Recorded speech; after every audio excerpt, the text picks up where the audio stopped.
the presentation and approval of our new logo for Kansas City Neighborhood Advisory Council. With Doug Jones, who is from the Kansas City Audit Department, and is going to give us an overview of the second audit on short-term rentals.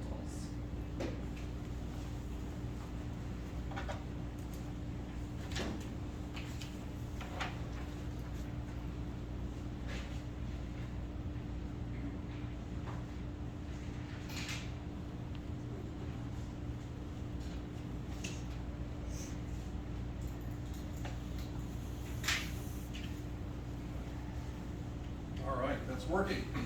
Great. Good evening, my name is Doug Jones, and for those of you who were not at the December meeting or the one in August I spoke at, I am the city auditor for Kansas City. I've served in this position for about 9.5 years, and I've been auditing Kansas City government for 30 years. So I want to thank you for inviting me to come and talk with you about our second short-term rental audit. But first, I'm going to give you a little bit of a recap of the first audit that we issued because there's some updates about that. We did make recommendations to the mayor and the city council to take steps so that the convention and tourism fees and taxes that are assessed on hotels and motels would also be assessed to short-term rentals. And recent actions by the council, last month they adopted the city's legislative priorities, and last week they passed two ordinances, actually almost 2 weeks ago now, they passed two ordinances that are going to ask the voters to approve taxes and fees on short-term rentals, and you'll see that on the April ballot. And interestingly, this is likely the fastest any of our audit recommendations have ever been implemented, so kudos to the council for bringing those things forward. So on to the second audit, and this one focused on host compliance with the city's permit regulations. And both of the audits that we did on short-term rentals were based in part on public audit suggestions. Some people wonder if we ever actually do audits based on the suggestions we get. We do. These are the 9th and the 10th ones that we've done so far. What we found was that most hosts are not obtaining the permits as required by city regulations, and since the program began in 2018, only 7% have been permitted. As of August 2022, that number rose to about 11% having permits. And the permits are really an important part of the city's efforts to regulate short-term rentals. With nearly all the short-term rental market operating outside the city's permit program, the city does not know where they are, who's operating them, whether they're allowed to operate in those areas, and whether they're operating safely, and like I said, importantly, who is operating those short-term rentals. So if the permits are effectively not required to operate a short-term rental, no amount of subsequent regulation or rules passed by the city will matter.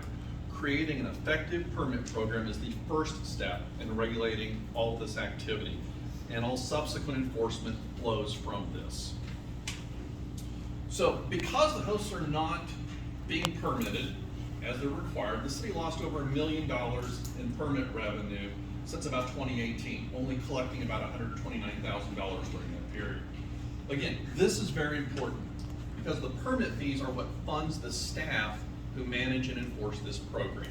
Without the revenues, the city does not have the resources it needs to oversee this large program. Additionally, over the past year, the city received only about $18,000 in renewal fees from short-term rental hosts. We estimated if all 1,800 units listing in August had been registered as required, and about 30% of those were renewals, the city should have expected about $100,000 in revenue and fees over the last year. So, Kansas City's regulations are hard or difficult to enforce, and they're inadequate. The city's ordinance is meant to balance the rights of the homeowners that rent out these units, as well as the neighbors to preserve and protect the character of the neighborhoods. The city needs to properly design regulations and the necessary communication and information to effectively regulate the operation of short-term rentals in Kansas City. There's a general belief that the city's regulations prohibited short-term hosts from listing their unit without a permit. They do not. What it actually prohibits is the use of an unpermitted unit by a host. The city also does not require intermediaries, the booking platforms, to verify that units have permits while facilitating booking and transaction fees on their platforms. Other cities we reviewed regulate both or one of these activities. So that's what we're showing on this chart is the things that are being regulated. If you see, Kansas City only regulates the one element. Regulating these activities helps prevent a unit from hosting guests in a neighborhood. Involving intermediaries makes it even more likely that hosts will comply, since they cannot complete a booking without a permit. Our report identifies several approaches that cities take that allow intermediaries to demonstrate that the hosts that they are putting on their website are permitted. About 95% of the 311 complaints we reviewed for short-term rentals were related to short-term rentals operating illegally or without a license. I'm just going to touch on this one a little bit. This is just some record requirements. City code doesn't identify what type of records we want, just that we want records. Other cities identify the specific types of records that we want to keep, which is like who stayed there, when they stayed there, those types of pieces of information, and we think that's important to put into the city code. So we'll skip forward to the recommendations. We made recommendations that we intend that they should improve the permit compliance rates for the short-term rentals through changes to the city's ordinances that regulate short-term rentals, improvements to the city's communications with the intermediaries or the booking platforms, and consideration of these impacts are going to have on city staff, because hopefully we're going to get a lot more permit activity, and that's going to mean more staff have to, approve permits. Last month, the council did adopt a resolution directing the city manager to transition the program from the city planning and development department to the neighborhoods department. The only impact this change is going to have on our audit and the recommendations is who responds to them. So here's the takeaways from the second audit. Few short-term rental hosts in Kansas City comply with the city's permit requirement. Changing city ordinance to prohibit hosts from listing and intermediaries from facilitating bookings on short-term rentals without a permit is important. Effective enforcement starts with permits. All subsequent enforcement actions related to operations and nuisances flow from short-term rental units having a permit. If permit compliance improves, we estimate the potential financial impacts about $1.1 million over the next 5 years. And I just want to note, we have heard the public's complaints and concerns about short-term rentals that create nuisances in the neighborhoods and the related enforcement efforts. The second audit and the recommendations can help address some of these neighborhood concerns. Implementing our recommendations can provide the city with the resources to fund enforcement efforts, as well as information about short-term rental owners and units and relationships with the booking platforms that will also help support enforcement efforts on these nuisance properties. What we've heard is the booking platforms, they don't want nuisance properties either. They want good hosts. Now, for some shameless plugging for the office, some shameless promotion. For more information about our office, you can go to our website. It's up here, KCMO/cityauditor/gov or /auditor. And the easiest way to keep up to date with us is follow our Twitter account at KCMO City Auditor. So thank you for your time this evening, and I'm happy to answer any questions you might have.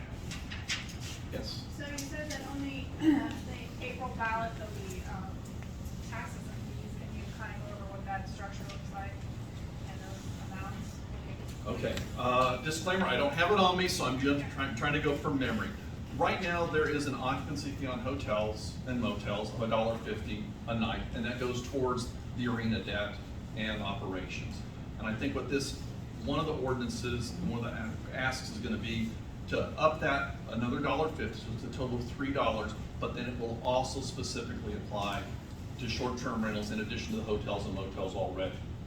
The city has a 7.5% convention and tourism tax that we cannot assess on short-term rentals because a hotel in Kansas City, Missouri is defined as a building with 8 or more rooms. And we can try to get that changed to state law, or the council is putting this out under another, I think some of our charter, as a charter city, some of our abilities under state law to put another tax before the voters, and it's a 7.5% tax. It's the same tax percentage, and that's gonna be applied. So it's a $3 fee and a 7.5%. And the thing is, those are charged to folks that are renting these units, not Kansas City residents, unless you stay at a short-term rental. So that's the basic structure of those fees. And those ordinances are out there. They were passed a couple of weeks ago, so they're out available on the city's website. I think somebody here, yes? So I noticed on my grocery bill, there's a CTT tax, convention, tourism, whatever else. On which bill was it? grocery bill. I can't speak about that. I would have to look at, I know that we have some sort of hotel, motel, restaurant taxes, but as far as on a grocery bill, I'm not sure about that. Yeah. So I can't speak to Price that. Chopper and Constantino's. So if you get your extra money from these permits, will they stop taxing? I can't speak to that, because I'm not aware of that tax being assessed on grocery bills. I'll just get copies and send it to you. What is considered a short-term rental? Short-term rentals, let me back up, see if I have it on here. No, it's 30 days or less. Yes.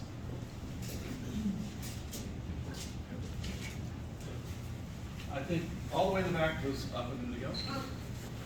So with the city tax, that's obviously for those short-term rentals that are registered with the city. We know there are many that are not. Is there any kind of estimate of how much is missing? Does the city have a plan to get to try a strategy to get short-term rentals that are unregistered, registered, or licensed, whatever they're? Well, hopefully we can get the recommendations that we put out there to get the city's ordinances changed, to develop those relationships with the booking platforms so that they will be a partner in this.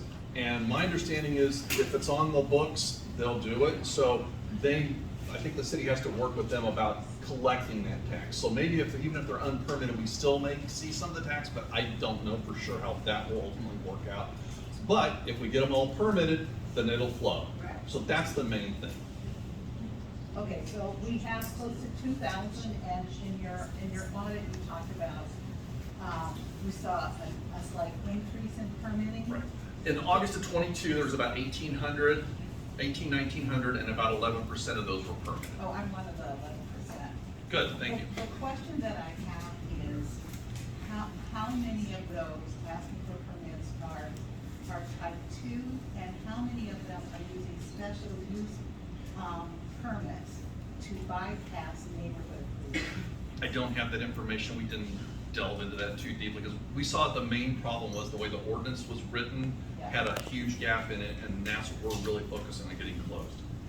Well, So I know that you've already done 2 audits, but this short-term rental thing is really a big issue in the Midtown neighborhoods at least. And if I could submit another audit idea regarding short-term rentals, I think what we need to know as neighborhood people is what impact the short-term rentals, especially the ones owned by out-of-town owners that are buying up housing, what impact that's having on the housing stock in Kansas City. Yeah. Because there are 2 separate issues. There's the issue that the city's not getting as much money as it could, which is kind of diametrically opposed to the neighborhoods don't want more short-term rentals because they're taking away the sense of community, the sense, we don't have neighbors that are our real neighbors anymore. We have neighbors that are coming and going like it's a hotel. So it seems like another issue. I don't have the exact answer for that, but from everything I've been hearing from council members, it's stay tuned. We're working on those types of things. Neighborhoods is aware. They're working with the law department, city planning. A lot of city departments are working on this part of it, and I know KCNAC has got some work that they've done. And the mayor's office and the manager's office had done a survey. They've done a survey, and it's on the city's website. So I think it's stay tuned, but keep telling us what you're interested in and what things you'd like to see. Talk to your council members. Are there any penalties attached to those who just decide to ignore you? Doug, if Yeah. you want to push some of those questions to the presentation we're going to do, that's fine. If they're kind of outside the scope of the Oh, no, audit. I've got an answer for some Okay. of these. So Yeah. I have to dig up the numbers actually, because we did talk to the city prosecutor and, right to the page. And what we found was they've taken 115 short-term rental cases to court, 67 guilty pleas, 12 dismissals, and 36 unresolved or warrant status. And most of those result in a small penalty. I think there's a larger penalty the second time that happens, but a lot of them end up getting a permit at that point. So allegedly the penalties are not really that steep, and some of the issue with some of the fines that we're able to assess is post-Ferguson, the state put limits on fees and fines that the city can put through its municipal court system. Other questions? I'm kind of late with everything here, but I haven't heard anything about the inner city and short-term rentals versus long-term in the inner city. Where do we stand with that? Our audit really focused on the short-term rental program, that's the 30 days or less, and because of most of them not being permitted, it's hard to really tell where they are, but generally speaking, the short-term rentals tend to be closer to a lot of the major amenities in the city, maybe the plaza, or closer to downtown or crossroads. But they're all over town, but it's just, we only focused on the short-term rental program, not longer-term rental. Okay, so again, do we have numbers for inner city of short-term rentals? Do we have any numbers? And the estimate is about 1,900 short-term rental units in Kansas City in August, as of August 2022. That was the number. That's essentially the equivalent of 2 downtown hotel, convention hotels, is the number of units in the city for short-term. Right. Pose just a question. The thing that seems to be most interesting is not being able to determine where they are. There are some in the inner city. Certainly, I know 2 or 3 on Truce myself. There are some in the inner city, but because they haven't been as strongly regulated, it's hard to find them. So those that we do know, there probably are some statistics to show exactly what area, and he may not have. Yeah, But we there don't. are some. And if we get them permitted and then there's limits on how many can be in a certain area, we'll have a better idea of who they are, where they are, so that we can better regulate where they go and know where they are. But right now, it's a big question mark because they are so unpermitted. We've done some investigation though, so come and talk to me afterwards and I'll give you some techniques on how to find these, or I can help you find them in your neighborhood. When they advertise, don't they like to advertise, we're 5 minutes from the plaza, we're 6 minutes from It's, Westport. you get a general area, is how it's advertised, then you get, when you look, then you get the address. You're Yes. saying, in the future, you don't know that this is going up for vote right now, but they might do things like consider voting in a whole neighborhood group? I think If there's a, one can pass or not? I think there are a lot of things that could be on the table for how short-term rental regulations look in the future. Bed and breakfasts, do those kind of, does that fall in that? No. Is that a whole different thing? No. Okay, I'm thinking about turning my place into a bed and breakfast, it'd be like 10 years from now. No, they have a completely separate rule for those. Okay. Because I was on a BCA meeting listening in to protest another short-term rental that was advertising up to 20 people, you know, even after getting a permit. So I was waiting. 20 people in one, Yes, and so I was waiting to testify on that one, and someone came in and lied and said, we can't find long-term people, and so the BZA said, we give you 1 month to get permitted and licensed and inspected to become a bed and breakfast, so that's why this is causing like such a big ruckus, is basically it's upsetting the neighborhood, you've got a lot of people in and out. Yeah. Yeah. Okay. Bed and breakfast is different. May I ask you to just hold off on your questions for a few minutes, because we've got a report from our workshops our work sessions that we've done on short-term rentals, and then we've got some recommendations that KCNAC has come up with. And I think a lot of your questions might be more appropriate or better answered after those recommendations, and then we can discuss those recommendations, if you don't mind.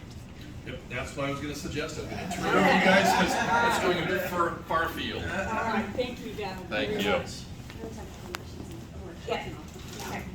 I'll be really quick. Again, Kate Versati, District 4. I think we've had 3 workshops now related to SDRs. We had a really good group show up, and some of you were here. Thank you very much again. We had a great cross-section. We had neighborhood leaders.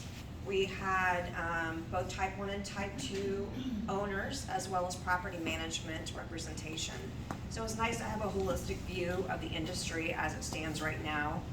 I do agree that I think what we found, especially at the third workshop, I think was we really got to the nitty-gritty of if this program isn't working, what a new program might look like. And so we got more detailed in terms of very specific recommendations we're going to tell you about. But this was a process that had a nice cross-section of people, and that led us to where we are right now.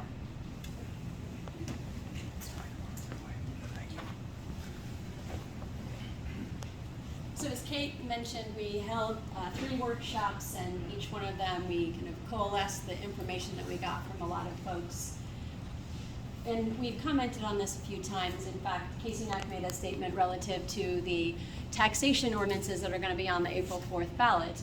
They are going to be helpful. So whatever this program looks like moving forward, it will be in place for them to be taxed like any other hotel, motel, transient stay, lodging, whatever you want to call it.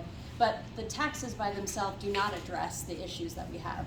They don't address the question as how do we make sure that this doesn't impact the availability of long-term rental housing. It doesn't address how we how we address the impact of the price of housing. It is quite a bit more lucrative and simple to rent something through a platform on the web that can collect the money and dump it into your bank account. There aren't any of the steps that you have to go through to ensure that you're getting a good long-term tenant. And so those housing units are coming out of the available pool. On the home ownership side, we've heard from neighborhoods that every single house going on the market is a cash buy that is being turned over to a short-term rental. And so that's reducing the number of homes available to buy at any price, and it's driving the cost of those homes up because cash sales are quite, they're fast, they're easy. For me, having worked on a lot of different ordinances over the years, I kept going back to this piece of language that's in the home occupation section of the code. If you want to run a consulting business, if you want to cut hair, if you want to operate a landscaping business from your home in a residentially zoned district, these are the rules that apply. And at the very bottom of that, it says that nothing that unreasonably interferes with any person's enjoyment of their residence is allowed. And so the number of short-term rentals that are operating, particularly the full-time ones, certainly doesn't meet that standard. So we require that for folks who are operating a business, but we currently aren't requiring that of short-term rentals. So tonight we're going to talk about the recommendations that we're going to put forward. This is about to be death by PowerPoint. I apologize. This will be produced in a much more friendly fashion after we go through this evening and maybe get a few more comments from those of you that took the time to attend, and we really appreciate that. So here we go. This is the definition, and in a couple of places we've pulled forward the existing language and just added some additional clarifications. We talked a little bit about the fact that bed and breakfasts are regulated differently, but so are lodgings, which are if you're renting long-term to someone who lives in common with you. So if you have a long-term roommate that is just renting a bedroom and shares a kitchen and living space, that's different from actually renting a property. So we have a number of different categories for actually generating income off of a residential property. And so this addition of defining this as those that take place through these online intermediaries might be helpful to clarify and separate the enforcement activities. This is a recommendation that we have in terms of how we might look at this. And so as we go through these, hopefully the flow of this information will make sense. But one of the strategies that we saw other cities doing well was setting a limit. This is the total number of short-term rental permits that would be available in Kansas City, and they could be managed through a lottery system, which I'll talk about here in a couple of slides. And so this would also be a part of the role that the advisory committee would handle, and I'll address that in a couple slides as well. Type 1, the owner-occupied short-term rentals currently do not seem to be challenging a lot of folks. We've also heard of some good anecdotal stories where being able to short-term rent part of your home, particularly if it's a little bit bigger than you need, allows for an income stream that can help to stabilize some households. It can also help to stabilize owner-occupied residences in areas that need that assistance. And so keeping the short-term rental type 1, where you have to live in the home all the time, seems to be compatible with most neighborhoods. There's still room for conversation on that, but this is largely unchanged. We are going to talk a little bit about notification and who those adjacent and adjoining signatories would be, but this would allow folks that want to use their own home in that way a pathway to continue. This is the non-owner occupied, the type 2. This is where most, if not all, of the complaints and the serious concerns comes from. For the work that we did and for the position that KCNAC takes in terms of protecting neighborhoods, we are recommending that this not be allowed in R-zoned districts at all. That this be limited to B, which is business zones. Some of those are neighborhood business, which you might find in a smaller commercial area, or manufacturing 1. Manufacturing 1 would be industrial zones where you might see some mixed-use buildings. You might also see a little bit of light industry and maybe, there's a word I'm thinking of, artisanal manufacturing, where you've got folks doing arts and those kind of things. But this would restrict long-term or short-term rentals that are non-owner occupied from any residential district. Any type 2 owner or operator that wanted to work to maintain an operation in a B or an M1 district would have to maintain a business license in addition to the permit. The intermediary regulation or requirements, as Doug touched on, would require any intermediary that wants to do business in Kansas City, and an intermediary is like the Airbnb, the VRBO, or the Sonder, the platform.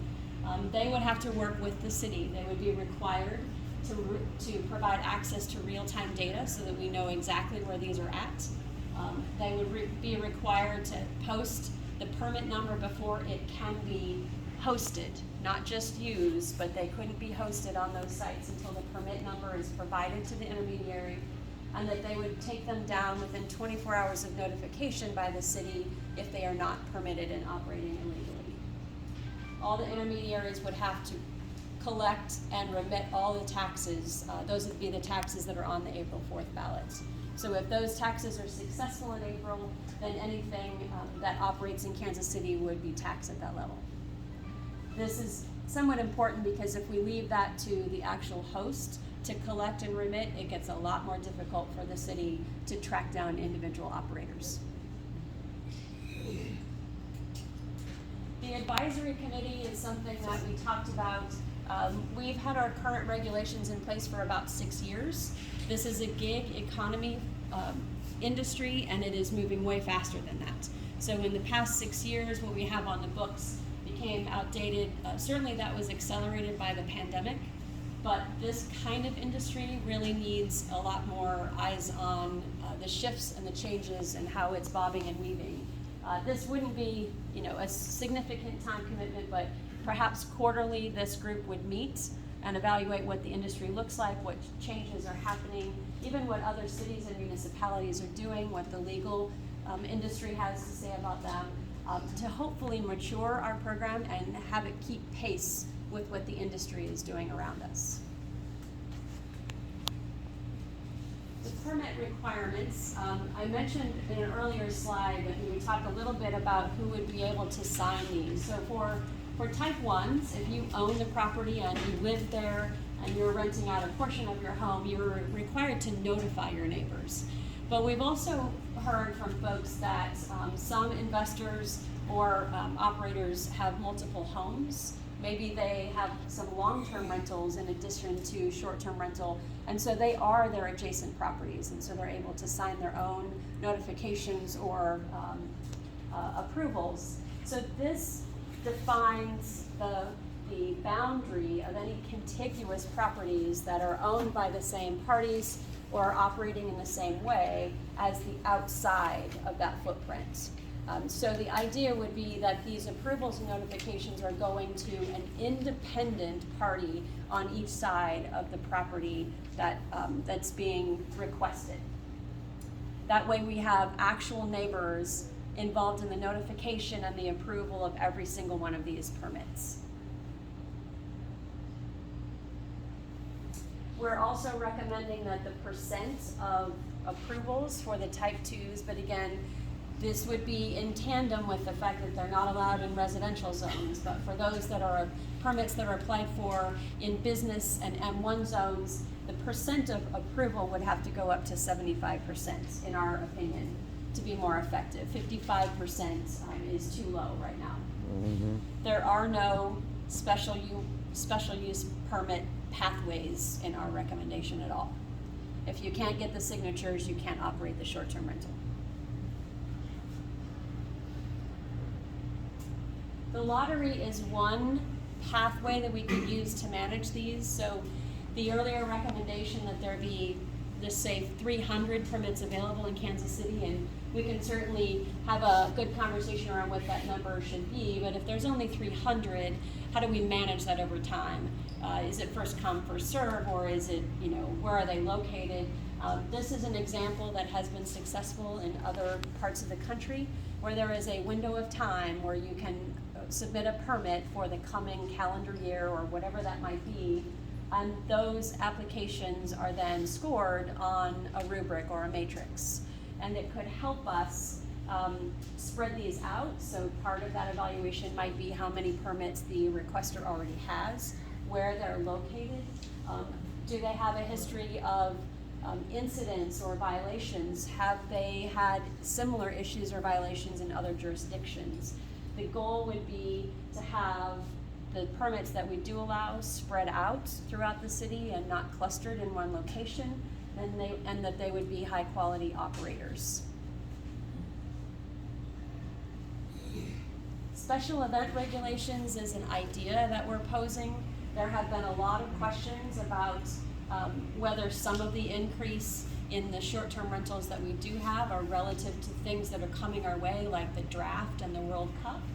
And so there was a conversation about, could we allow homeowners to get a permit for just certain events? And this is not, you know, the art fair on the plaza or a special event at 18th and Vine. These would be events that we deem as far exceeding the capacity of our hotels, something like the draft or the World Cup.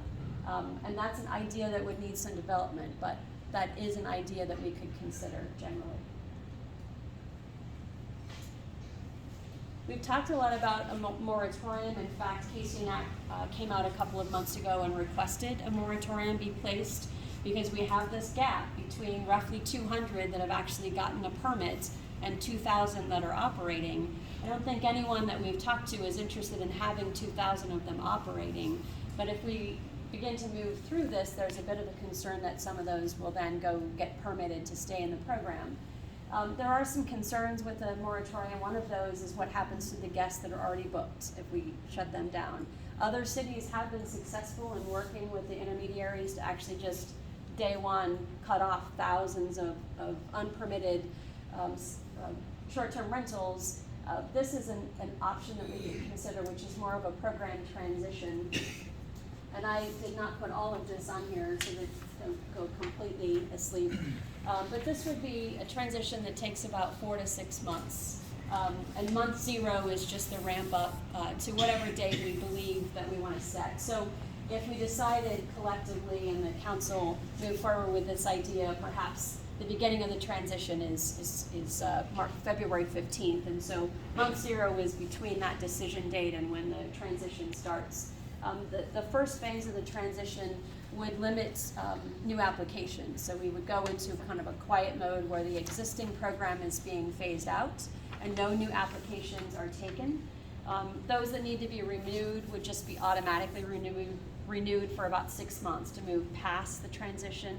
And that would allow us to focus on all of the resources that we need to update, the training that would need to take place, the MOUs with the intermediaries and really making this a clean transition. This program is sunsetting on this date, this new program is gonna open up on this date, and in between, we're gonna do a lot of things. This would allow the folks that are not permitted to operate for a period of time for their existing bookings and to figure out what Plan B might be. Perhaps those would and hopefully return to the market as long-term rentals. Maybe they would divest of those properties, but that's for them to figure out without necessarily impacting folks who have already booked a stay. That's not something that looks great for Kansas City, and so that's a little softer transition that we could make.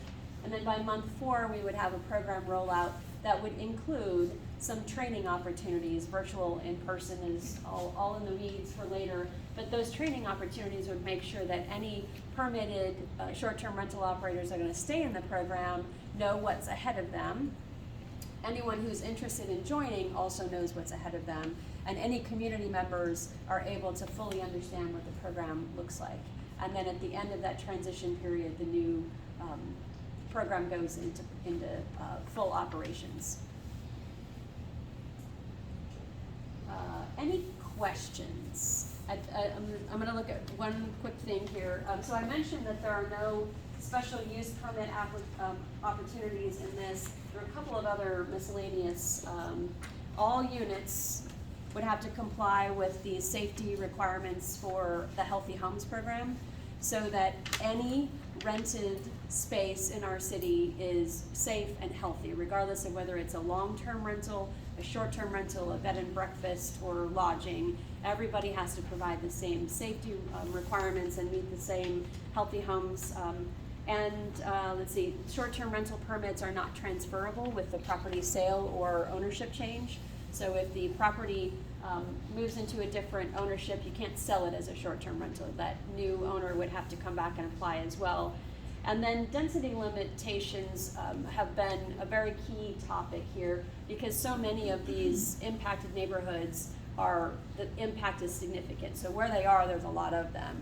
If the various aspects of this kind of program don't help spread them out, then we may want to come back and revisit some very specific density requirements.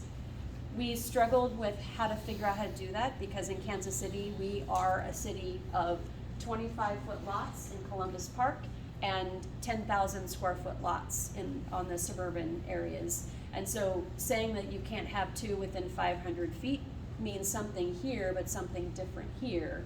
Saying that they have to be at least 3 properties apart means something here, but something else here. So any density calculation would need to have some iterations to apply to different zoning categories. So, yes. Could the city perhaps implement restrictions on the STR owners who are out of state or the area investors? No. Legally, I don't believe so. No, just because owning a piece of property in the United States has a lot of rights that come with it. One thing that we do have available to us within short-term rental that we wouldn't and don't and struggle with in other rental properties is just being able to maintain current information. So if you're hosting a short-term rental on Airbnb, your information is current. We know who that is because you are the one that's literally hosting it on the site. If you have a long-term rental and you complete the Healthy Homes process with a local manager, you're an out-of-state owner, that information is only good until it changes, and it's not as easily accessible for this, so, yeah. Sorry, I feel like I'm still confused. Yep. For example, I just bought a home that was owned by an investor who Yep. had never stepped foot on the property. Yep. And the stories I've heard from my neighbors since moving in have been mind-blowing of the kind of tenants that were in and out causing ruckus. Lots of bad things. Yep. How can they, do you think if maybe taking people who aren't actually involved with the property out of the picture, like, is that a possibility? Would that help get down to that 300 limit? I think the issue is that legally the city can't limit who can buy property. So if you want to buy property and you live out of state, you can do that. There's no legal method by which the city can restrict who buys property. But with short-term rentals, we at least have the intermediary and the contact information for the person hosting it. that's live all the time, which is something we don't necessarily have for long-term rental property owners that are also not good actors. So it's a fair question. It gets into the legal ramifications of property ownership. Yeah, I'll try to get around to everybody, yes. I was just gonna say that if you eliminated the special use permit loophole, which has been allowing the people to go to the BZA and say they can't find any neighbors to sign, that would eliminate a large number of the absentee investors. Yeah. It would take care of the problem, and just get rid of the special permit loophole, which says, hey, I'm not familiar with the special use. So the special use permit pathway that exists now simply says, if you can't get the signatures you need to be approved, then you can go ask the Board of Zoning Adjustment to approve it for them. We've heard lots of stories that that's being abused by folks just saying, gosh, you know, I flew into town one weekend, couldn't find anybody. And Nobody's home, yeah. Yeah. Well, that's good. We'll come up Okay, here. so, Yeah. thank you. Yeah. So there was a situation down the street from me, guy got his signature forged on a consent form. We asked the guy about, I can't remember anyway, so what happens in that case, okay? And if how do I know that somebody hasn't forged my signature on something? So why doesn't the city, when they get these signatures, alert the homeowner, hey, you supposedly signed this, and send them a letter? Yeah. You know, and let them say, I didn't sign that. And then another one, this was just like a week ago on Next Door, somebody there was in the 4400 block of State Line, there's an STR, and it had received supposedly the 55% approval. One of the signers lives in Kansas, right across the street. Oh, yeah. Okay? Yeah. But he got it.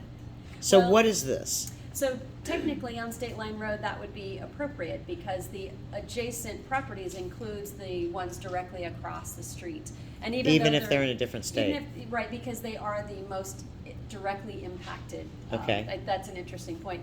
I want to touch on the first one though. So the entire report that we're going to put out has a lot more details. This was, I think, enough for one slideshow, but a couple of very small details that we're recommending. Right now, the process of collecting approval signatures for a type 2 requires that the collector have their sheets notarized saying, I collected all of these signatures. But as we've heard, some of those signatures are forged and otherwise maybe not appropriate. The recommendation we're making is that the individual signature be notarized, not the collection of them. So if you all are the 4 neighbors, you would each have to sign a form that is notarized, that you are the one that signed the form. So the city would be sending those out, and the individual approver would get it notarized to come back, and the applicant is not in control of that process. Okay, so what happens when an applicant then is caught forging signatures? Do you blackball them completely? I think that's very reasonable, and some of those very minute details within the program is kind of why we suggested the advisory committee. So as things come up over time, the ordinance can be modified, and loopholes that are identified or gaps that people figure out, we have a way to continuously evaluate this and address those when they occur. Okay, Yeah. thank you. Who else? Any other questions? Yes. Okay, so as I understand this, Stephanie, your recommendations are that any, short-term rental in an R district would just, for type 2, would not be allowed at all, correct? Correct. No, Okay, so that would eliminate a good giant portion Yes. of the short-term rentals. Yes. Okay, so the west side in particular has a lot of varying, zoning. So a lot of our west side is B1-1. Yep. So obviously you'd be able to have a short-term rental there, right? Yes. Yeah. Yeah. Even though it can be kind of mixed in with R6 and, yeah. Yeah. And basing it on zoning is most effective strategy that we could find, but we also did identify the fact that there are some areas where the zoning has been changed to UR, urban renewal. And so we need to figure out in sort of the the final revisions to this, how do we address UR or other zoning that is unique for a particular project development? Just maybe defining those limitations on UR zones that are primarily residential in nature are excluded. So there are absolutely some additional refinements. This is a framework and a set of conditions that we feel are Do appropriate. you have a timeline as far as presenting this to the council or? So we are gonna format and finalize, a printed document, and I think our goal is to have that issued next week. But an actual date to physically present it to council has not been set yet, but we're gonna move quickly. Did you have one over here? Yes, and then I'll come back to I'm you. trying to understand how the grandfathering of existing ones is going to Yeah. play out Mhm. with, if all of this is adopted. How do you see ones that are grandfathered playing out? Yeah, so for the ones that are permitted, we're recommending that they be allowed to continue to operate. I do have some specifics on recommendations for the permitting process that would potentially change that over time, but we also made the note that it doesn't go with the property sale or ownership change, so, yeah. But for example, as opposed to what we have now, we're recommending that all of the initial permits have a one-year conditional permit. So for those of you that are in the building industry, this is like a temporary certificate of occupancy. And during that time, you have to pass your inspection with the neighborhoods department. And then if that first year goes by well, you meet the requirements of that inspection, and there are no incidents or complaints that are evaluated and deemed to be significant, then you could get a full operating permit. And for a type 1, that might be potentially 3 years. For a type 2, probably shorter. And then those renewals would take off from there. I'm gonna go to her and then I'll come back to you. Yes. I do have another question about, will there be an allotment for the amount of short-term rentals that will be allowed in residential neighborhoods? I don't know if you've ever stayed in a short-term rental in an Airbnb, but if I had to stay in one that was like in a business district, might not be so bad, but if I'm going to a manufacturing area, I'm gonna be afraid that that's where I will die. Like, I'm gonna end up on the first 48. I'm not staying. Stay in a hotel, Now, there's right. that saying, safe as houses, and I've stayed in a few really nice neighborhoods that felt, they definitely felt safer, more comfortable. Like, how would we allow Some of for the that? ones that are operating in those zones are historical buildings that have been renovated, loft spaces.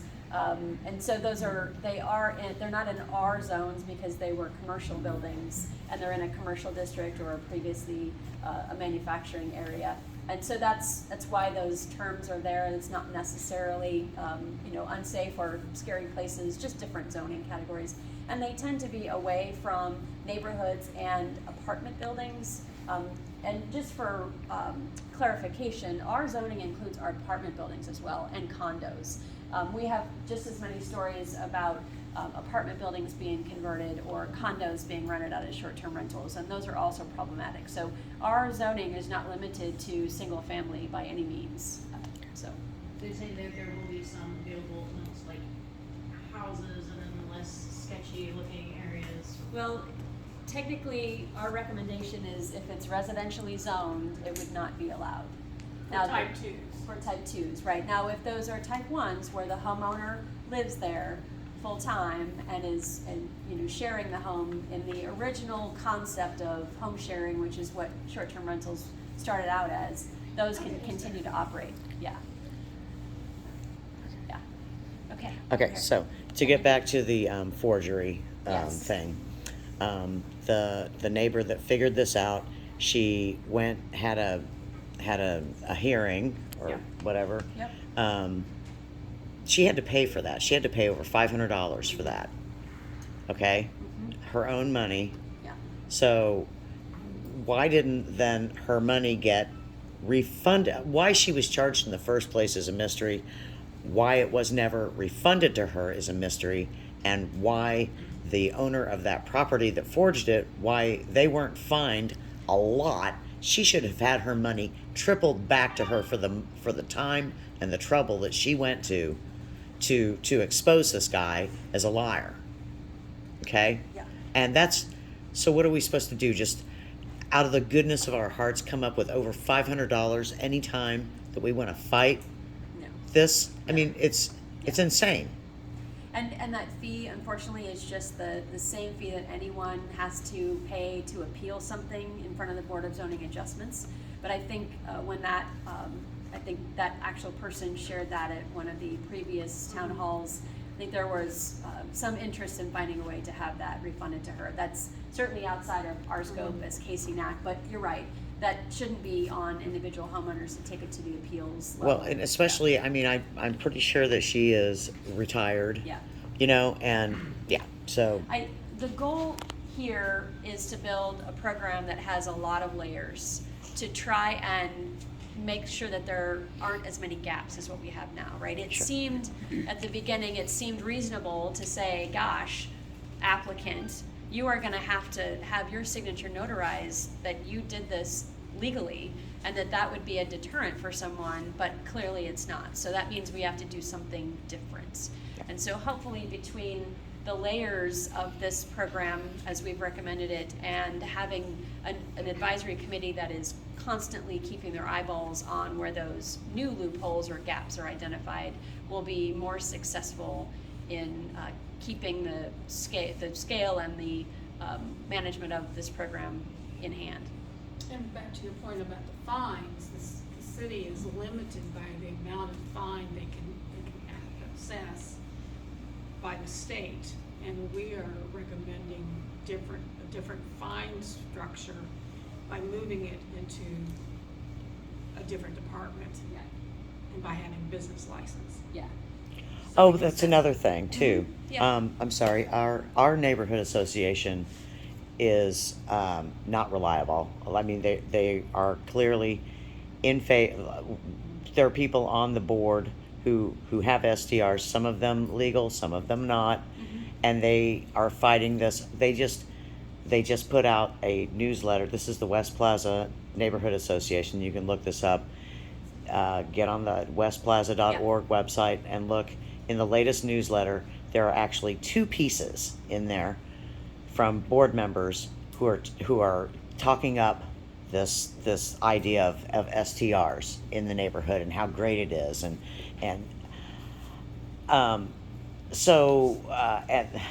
one of them, this woman is just, oh, poor pitiful me, and it's just.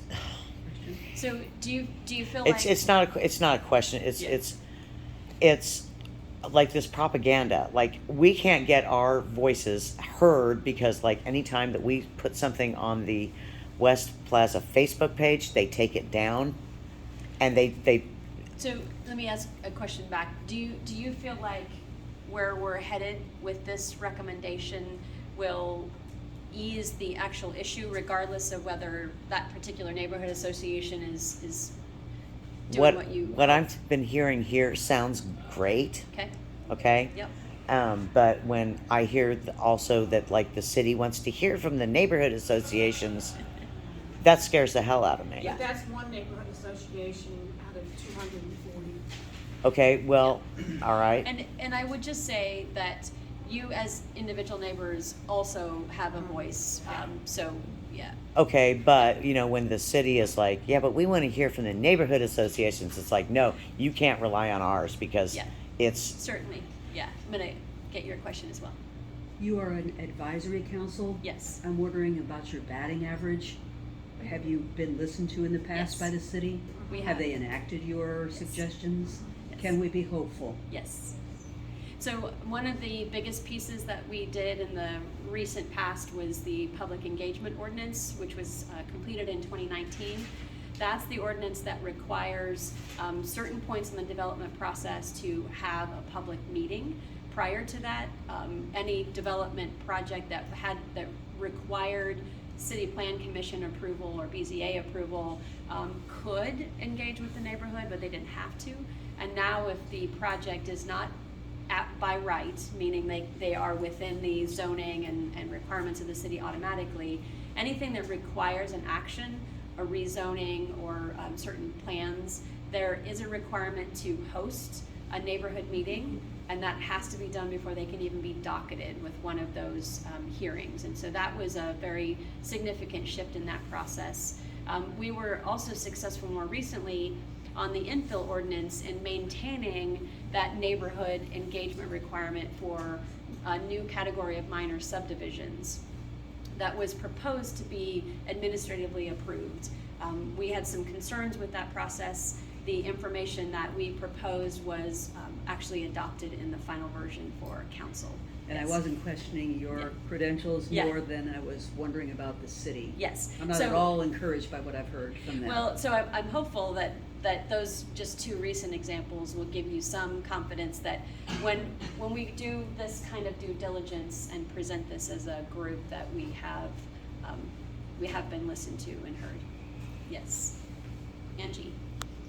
So, with regard to the special use permit provision, have you gotten legal counsel on that? Because even without a special use permit, I would imagine they could still seek a variance, and you can't, I don't think you can just say no, you know what I mean? So Sure. has, Yeah. the city attorney weighed in? Yeah. Yeah, I mean, before you spend too much more time on that, I think that has to be run to ground. I don't think it's realistic, but I have not looked at the code for that specific issue. So, my 2 cents. Well, I just wanted to say that I know that neighborhoods all over Kansas City have really been struggling with this issue, and I just want to give you guys kudos for, I don't think anybody knew what to do. You guys have come up with a really solid set of recommendations that other people can get behind, and I just think you've done a great job, so. Yeah. Absolutely, thank you. There was something else I was gonna mention, and now it just went out of my head. I just wanna say, other cities have gotten rid of their special use, ordinances and regarding, short-term rentals too.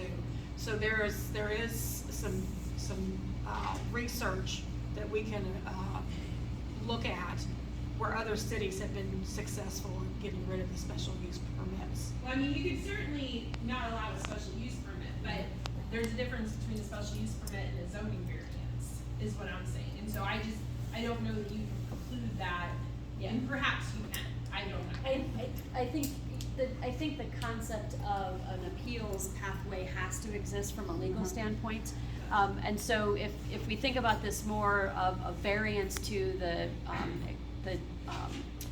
rules and regs as opposed to a totally separate pathway, I think that will also help. There's actually one property that I'm aware of right now that's probably not a bad location for a short-term rental, but the adjacent property is in a status by which there's not technically someone to talk to. That might be one really sort of unique example of there still should be some way to address those kind of things. So yeah, I'll come back up, and then if you have another one, I'll come back. Jonathan. Yeah, great presentation. I know that the city sometimes struggles with implementation. Can you talk about a little bit more about implementation and enforcement? Yes. So as Jenny mentioned, this whole thing is predicated on moving it out of the planning department to be enforced as a code violation and into business activity that has a whole separate, if you're not paying your business taxes, there's a legal department that will give you a jingle, right? Or that MOU with the intermediary that doesn't allow them to be hosted at all. And that's all really helpful.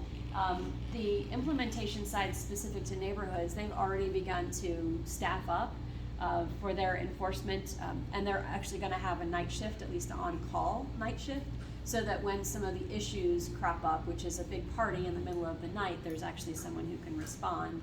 I think our conversation with others supports having the advisory committee to make sure that there's some expectation set and some accountability on implementing the system and keeping it going.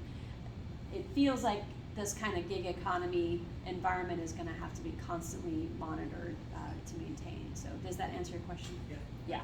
Yeah. Let's go here.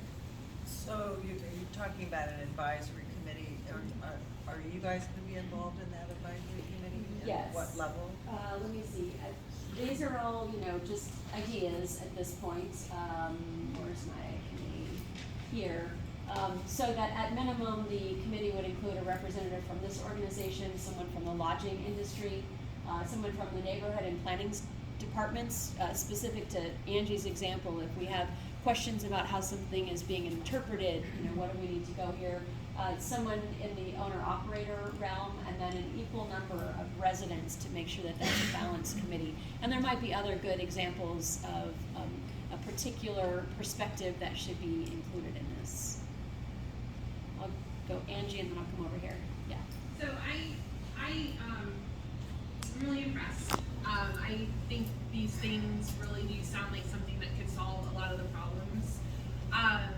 But I'm wondering if you could comment a little bit on what you see as sort of the obstacles or kind of the biggest asks or the most problematic ask with what this is. The thing that gives me a little bit of pause, and perhaps you can comment on this, is just this.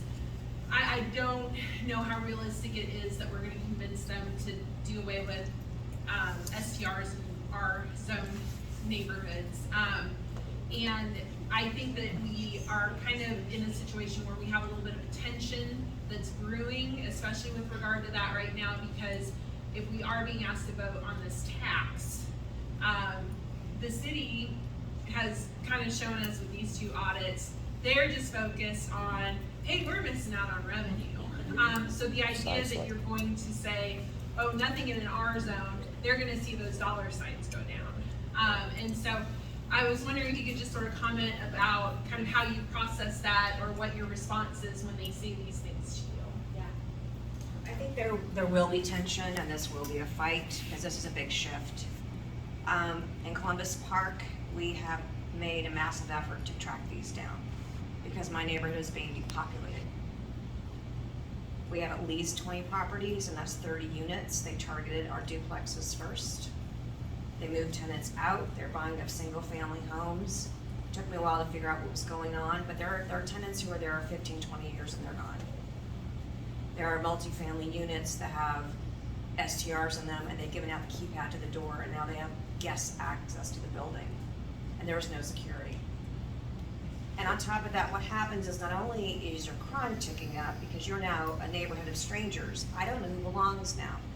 Before, if I saw somebody look a little sketchy, I'd kind of like sidle over and say, hey, what you doing? They might just be a guest now. I can't do that. So for us, the quality of life has been alarmingly changed. Now Denver, I think, is our successful model. Denver has successfully controlled this. They have 90% compliance, is my information. It's type 1, it's primary residence. And when they started finding the platforms, if you post an illegal Airbnb, it's a platform that gets fined. All of a sudden, those went away. So is there gonna be a political battle with this? Absolutely. Does everyone need to be involved and tell your council people what you wanna see? Absolutely. Don't rely on us to do it. We can't. We can make a recommendation. But if there is a lack of political will, this won't happen. So you're gonna have to fight too. A couple of things, and you should know, first off, we have a duplex where my daughter lives. I'm like half a block away. We've owned it for 27 years. We know all the neighbors, the kids grew up. It was a hell of a fight to get rid of it. But here's the deal. I'm not only active on this side, I'm active on the Airbnb side. There's a bunch of international hosts that are becoming really alarmed because we're on-site hosts and we're getting run over by corporate hosts. And as a result, Airbnb, which is the only one I can talk about because I don't list on the other platforms, has started to be reactionary. So here is where you should be concerned. When I was first using Airbnb, I was a guest. I went to Paris, The woman said, do you need a room or the whole apartment? And I said, well, I'm coming with my daughter and my mom. So she went to stay with a friend. The money that we were generating was helping her renovate because her previous tenant had destroyed it. But she lived there most of the time. We still communicate. I was able to friend her on Facebook because she wanted to know who was going to be staying in her apartment and using her things. But over the years, Airbnb has changed with this influx of absentee corporate portfolio investors. We now cannot see the first name, or we can see the first name. We cannot get the last name, the city, the profile picture before we approve a reservation, which the hosts that are like me are telling Airbnb, that's a safety risk. It's not only a safety risk for me, it's a safety risk for you. And when VRBO and Airbnb came into Kansas City to beg them to put in an ordinance to make these legal, they told Catherine Shields specifically that they would do background checks before they allowed a guest to book, so that way you didn't get a pedophile living next door to a family with children. Now that they've grown to millions and millions of houses, and most of the Airbnbs and short-term rentals in these cities are absentee investor owned, when I try to say to a person who just signed up that day, so there's no time for a background check, hey, can we talk a little bit? My daughter lives on the first floor, it's one single entrance. Airbnb will scrub the phone numbers and the email addresses until I approve the reservation. And then I have 48 hours to say, well, yeah, now you have my address, but I don't feel comfortable with you. So we all have to play games. At one point, one woman had to send me her phone number, one text message at a time, so that we could get on the phone and talk. It was during the pandemic, she was stuck on a farm. This is becoming a safety issue for hosts like me. This is becoming a safety issue for neighborhoods. That's why you're getting the more parties, you're getting the more shootings, is because people like me are screening as best we can and asking lots of questions. You cannot book with me at all unless you tell me in a long email, why are you coming, what are you coming for? But absentee hosts aren't doing that. So what I'm hoping long-term, the neighborhoods will push when they're saying they want Airbnb to be more transparent about what addresses, and there's a second reason why that's important, is they need to be more transparent because they've asked us to keep logs about who is coming. You cannot hide that information. And the reason why we need those addresses is they have been found to have fake hosts who will pull an address from an existing listing, clone that and the photos, and put it online. I ran into that in California, where the minute I booked something, they were like, oh yeah, this is not the real address. This is the real address in LA. So West Hollywood was where I thought I was going, which is where my daughter is. They don't tax. The real address was 30 minutes away in LA, which has permitting. So trust me, I would even sit on this thing. I know, because the hosts are all having discussions. It's an Australian problem, it's a Dublin problem. We are all on focus groups hammering Airbnb to change the way they are managing the platform, because they are playing to the investor hosts, not the individual hosts. But the other thing I want to point out is when Tokyo put their laws in place, they required Airbnb to delist every listing that had not started their permitting process. So they literally were canceling thousands of reservations. So don't let these investor hosts tell you this is going to harm the guests, because Airbnb, I don't know about VRBO or HomeAway, says if the cancellation is the fault of the host has to pay for the expense to rehome that person, even if it's more than the original reservation. So I think maybe to kind of wrap this up, and anybody else here that wants to comment, and I hope this addresses your question as well. So we have the immediate issue of unsafe conditions, reported incidents, but we also have loss of housing. And as we have shared recently, it's also the fact that no one lives there. So no one is voting there. No one is filling out the census. No one is sending children to school. No one is paying the e-tax. And so the more that we gut neighborhoods, whether they're in the inner city or in Brookside or at Briarcliff and Maple Park, in 3rd and 5th District, it's having the same effect. The neighborhoods that are so beautiful and have so much uniqueness to them that makes them inviting for short-term rentals were all created and maintained by the people in this room. And if we don't live there anymore, who is going to submit the PIAC grants? Who is going to turn in the 311s? Who is going to make sure that your neighbor's, sidewalk is shoveled if they're not able to do that? The actual character that makes a neighborhood doesn't exist without the neighbors. And I think that's something that almost everybody that's involved in this conversation can get behind. So. Thank you. Thank you. Yeah.